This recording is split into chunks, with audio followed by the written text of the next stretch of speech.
there, Facebook. It's so good to be with all of you lovelies. I'm Donna Hoffman. They call me the Interior Design Advocate because I am a design coach here in the United States and beyond, and I am here to save you from the ugly room, save you from the result that is falling flat, save you from the frustration of working on your own design and having your results just not quite get there. We've got amazing online courses. One's the Decorating Genius course, which is all about how to design a room from scratch. I've got another course called Design CPR, which is basically how to accessorize your home like a boss. And we're going to be releasing another wonderful course this September, which was really, or actually October, which was super popular when we let it leak out a little bit. So lots of exciting things for you. And every Tuesday, we like to stop what we're doing here in our luxury design studio, put a pin in it, and I come out here and I teach you a lesson on something and take your questions on that lesson. And today we're going to be talking about bathroom renovations, how to survive your bathroom reno. So let me start by asking you a question. What do you think is the #1 most aggravating, nuisancey, pain in the butt renovation that any homeowner will ever go through? If you said the kitchen, you're correct. Bar none, that is the single most uncomfortable, nuisancey, unpleasant reno. #2, it's the bath. Bathroom renos are killer, especially if it's a main bath that you're using every day, like the master bath. You want that morning routine? No, I don't think so. You want that relaxing shower in the morning? No. You want to have your morning routine uninterrupted? Think again. You want the relaxation of a nice Sunday evening bath? No, no, and nobody, nope.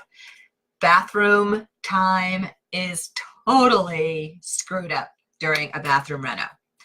So because this is a center of so much daily activity, twice daily at least if you are working, more than that if you're not, no wonder that this is such a huge pain in the neck as renovations go.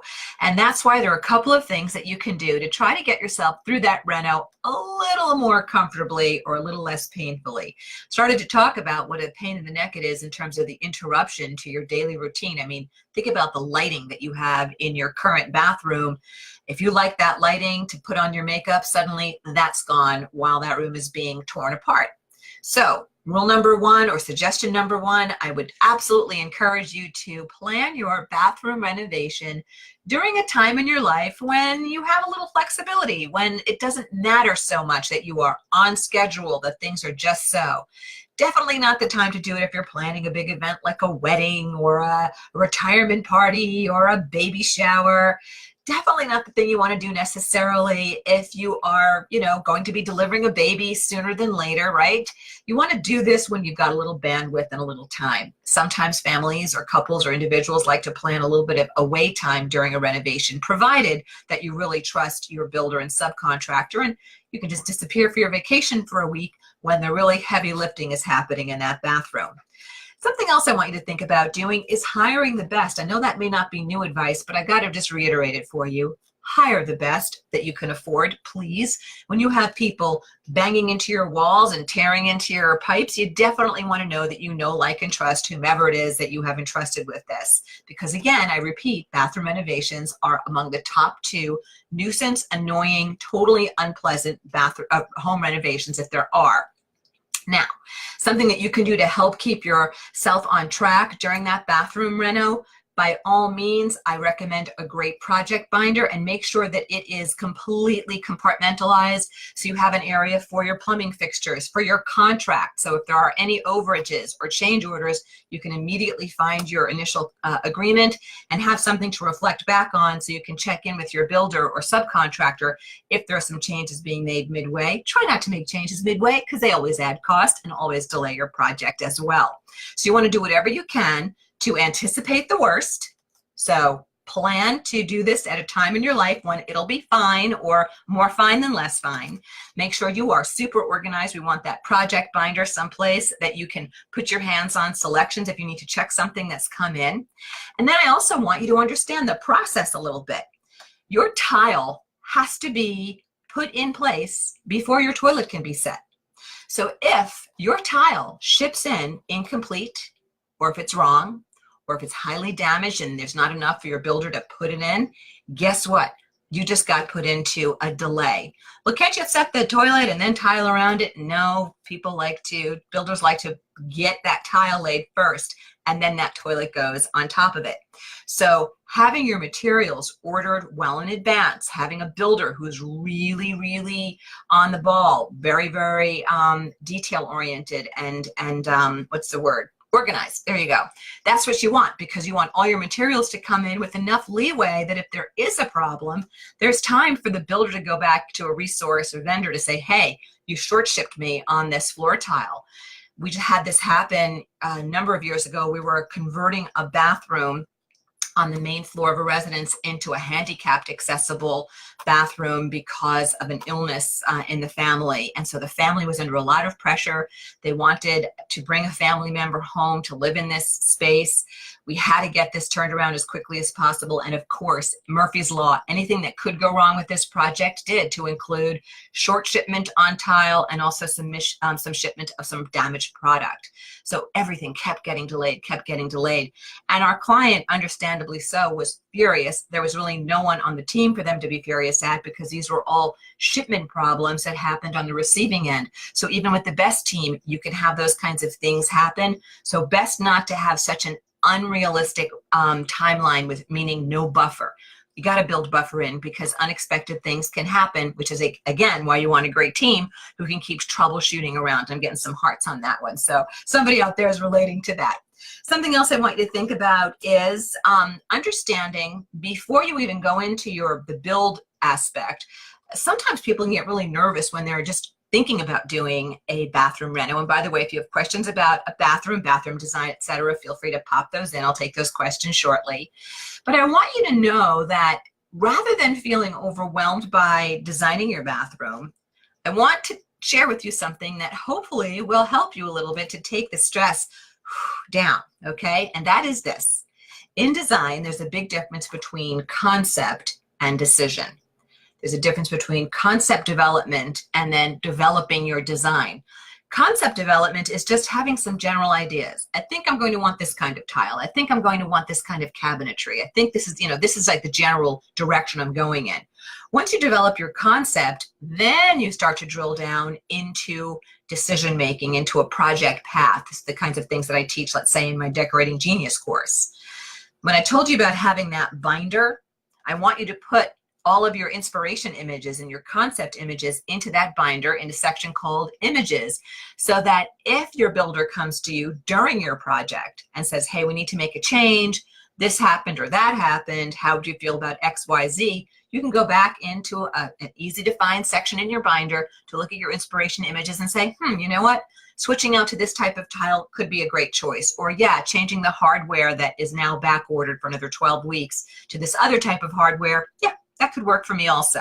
So again, understand the process, anticipate the nuisance of it all, and hire really, really well. And I think you will find that you will be in great shape. So if you have a question about your bathroom reno, planning one, or getting through one, feel free to put that in. In the meantime, I want to tell you what it is we're going to be talking about next week. Next week, we're talking about decorating perfection. Decorating perfection, does it exist? Just get the chills thinking about it. If you are enjoying our Facebook Lives, you'll also love following us on Instagram, and I hope you will. Give us a follow at decorating.genius. That's at decorating.genius. And you can also follow us in all kinds of ways and places. If you've missed any of our Facebook Lives, or in your case, Instagram Lives, you can find us on YouTube. In fact, you can find us in a couple of places. We're on Pinterest, we're on YouTube, but on our YouTube channel, what we've done is we've taken a whole slew. If we put all of our videos on there, all of our Facebook Lives, Katie believes so. So if you have missed any and you'd like to go back and take a look at what you've missed, you can do that on our YouTube channel. Before we came out here to talk to you, Katie and I were talking about Game of Thrones. We're major throners here. I don't know, how were you on Game of Thrones? Were you disappointed? Were you bummed out? Were you one of the 12 million people, or however many signed that that survey Katie was telling me about, or Steve told me about, that people want a new ending? I don't know. I don't know what's going to happen. Let me see if there are any questions or comments. I'm getting hellos from people. Nicole is saying hi from steamy Florida. Hello, Nicole from steamy Florida. Deanna's saying that she's so glad that she caught me today. Deanna, I'm glad you caught me today too. If you guys have any questions about bathroom or bathroom design, feel free to pop those questions in. I don't see any Facebook questions. So if we don't have anything on Instagram that I can answer about bathroom design, we'll start to wrap out here. Next week, again, I want to remind you that we're doing decorating perfection. Does it exist? Does it exist? We'll be talking about that. I know a lot of people want to know the answer to that one, and you'll find it out, the answer, next week. All right, Katie, anything I need to know about? Question on Facebook. Question on Facebook. Say it ain't so, Joe. All righty, here we go. All right, Ruth Darling is saying, what is the size of the bathroom mirror? Should it be as wide as the counter for a one sink vanity? Should it be as wide as the counter for a one sink vanity? Ruth, I'd love to know what your lighting is. If you're doing sconce lighting, obviously you're going to bring that mirror in, and depending upon how much space you have on either side, I try to make that mirror still as wide as possible to accommodate those sconces. If you're doing pendants, you can have that mirror behind the pendant, right? The pendant can move forward of that mirror. And if you're doing an overhead fixture, not an overhead, a wall-mounted fixture that goes above your mirror, then your mirror actually can go to the full edge of your counter. So what I tend to do with mirrors, I'll bring it in maybe 1 to 2 inches, a little bit shorter on either side of that that sink vanity, that one sink vanity, but you have a little bit of leeway there. And again, if you're doing sconces, then you will be bringing that in considerably more. And Ruth, something you may want to consider, I don't know what kind of bathroom you're talking about doing, but if you're doing a powder room or a guest bath that doesn't get a ton of moisture, you can do a really pretty framed mirror just at a frame store. Pick out a frame that is a beautiful accent to whatever you've selected in your bathroom, and you can then have that be the kind of the little bit of a TIDA sparkle in that bathroom, and then have sconces on either side. We're doing that in a formal powder room right now. Speaking of which, Katie, I have to go to the frame store for that bathroom project tomorrow to do exactly what I just told you about. So Ruth, hopefully that helps you. If there are any other questions that I can answer, feel free to type those in. Instagram, same thing for you there. If you have a question about your bathroom or bathroom reno, I'm happy to help you. All right. Looks like we don't have any more bathroom questions. So this was quick and easy today. It was so good spending time with you. Sorry that I had to miss you the last couple of weeks. It's been crazy. I was invited by Kravit to head up to their fabric archives and also to spend some time with the Kravit family and upper management to see what they're going to be releasing in the next couple of years. It was eye-opening, and their fabric archives were amazing. We were seeing things, pieces, remnants of fabric as old as about 200 AD. Holy tamale. It was very thrilling and exciting for designers and fabric nerds like me. And then we went up to the Kips Bay Show House. Phenomenal. I'll be sending some pics out on that for you, and the blog posts will be coming out on that as well in early June. Not only a trend report about Kips Bay and how that will affect you in design through 2020, but I'll also be releasing some hacks based upon that show, some great home hacks that you can do to design like a Kips Bay designer in your home right now. Okay, so that's some things, those are some things to look forward to. Katie, I think that's about all we have. For those of you who have been registering or asking about the Design Diva Conference, it's happening. It's happening in September, so we hope you can join us, and you can check our website for more information on that.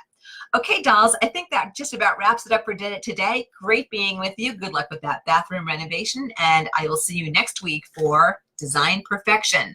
Does it exist? 4 p.m. Eastern. We're here every Tuesday, and we'll be seeing you next Tuesday. See ya.